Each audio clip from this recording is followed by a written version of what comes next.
नमस्कार, मी प्राजक्ता चिटणीस. आपल्यासोबत आहेत सिद्धार्थ सांदेकर.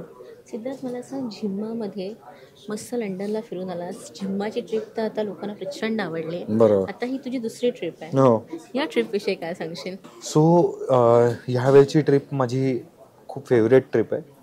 कारण एकतर उत्तराखंडला आहे, केदारनाथला आहे आणि त्याचबरोबरीनं यावेळेला सगळ्या बायका नाही आहेत, यावेळेला फक्त वडील आहेत. आणि सगळ्या बायका मिळून काय गोंधळ घालतील एवढा गोंधळ माझे वडील घालत आहेत. त्यांच्याबरोबरचा एक वेगळाच अनुभव, एक वेगळाच प्रवास आहे. आणि मला वाटतं हा सुद्धा प्रवास प्रेक्षकांना तितकाच आवडणार आहे आणि तितकाच एन्जॉय करणार आहे. मला सांग, तुला चित्रपटाचं पहिलं नाव सांगण्यात आलं तेव्हा तू विचारलंस का हे ओले आले हे काय आहे? चित्रपटाचं नाव आमच्या शूटिंग नंतर ठरलंय. हां. सो आधी सिनेमाचं नाव आम्हाला माहीतच नव्हतं. फक्त माहिती होतं की एक प्रोजेक्ट आहे, नवीन स्क्रिप्ट आहे, टायटल काय ठरायचं आहे, अजून काही सुचत नाहीये. पण अशी गोष्ट आहे, नाना सर आहेत, सायली आहे, तर हे सगळंच इतकं जुळून आलं. तेव्हा मी बाकी टायटल मी सगळं बाजूला ठेवलं. म्हटलं तुम्ही ठरवा टायटल, मी फिल्ममध्ये आहे. हो, पण तुला जेव्हा विचारलं ते म्हणजे सांगण्यात आलं की ओले आले आहे, तर त्याचा अर्थ वगैरे कधी विचारला का? नाही, मला हे माहिती होतं की काय सिनेमा केलेला असल्यामुळे जेव्हा नंतर टायटल ठरलं तेव्हा मला कळलंच की याचा अर्थ काय आहे.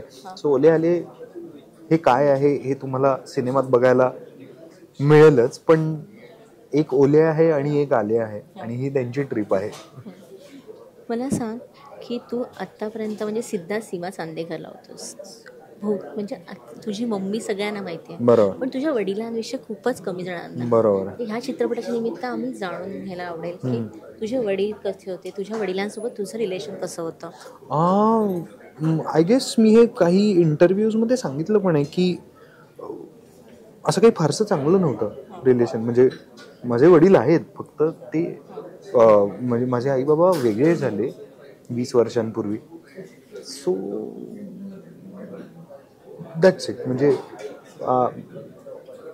असं काही फार आठवणीत राहील असं रिलेशन नव्हतं.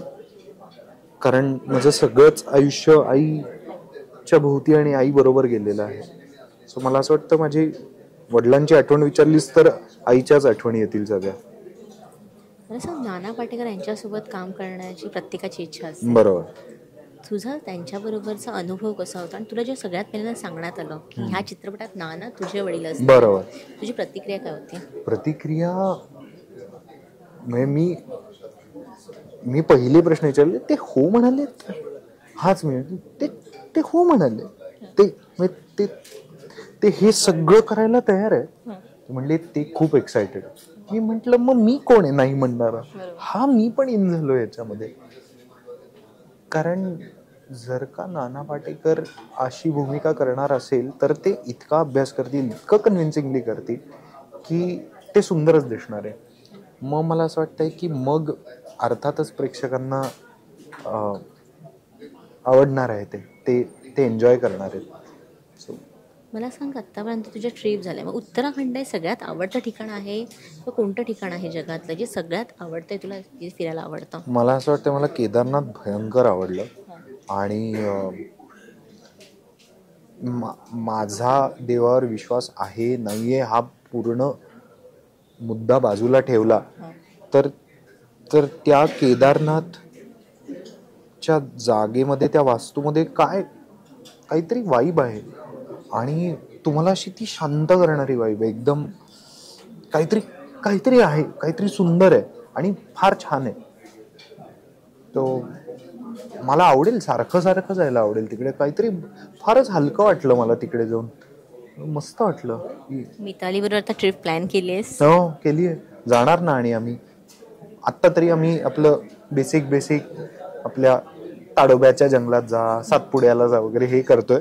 पण उत्तराखंडला जायचंय, पण ते आता या थंडीत नाही, पण पुढच्या सप्टेंबरमध्ये वगैरे जाईल.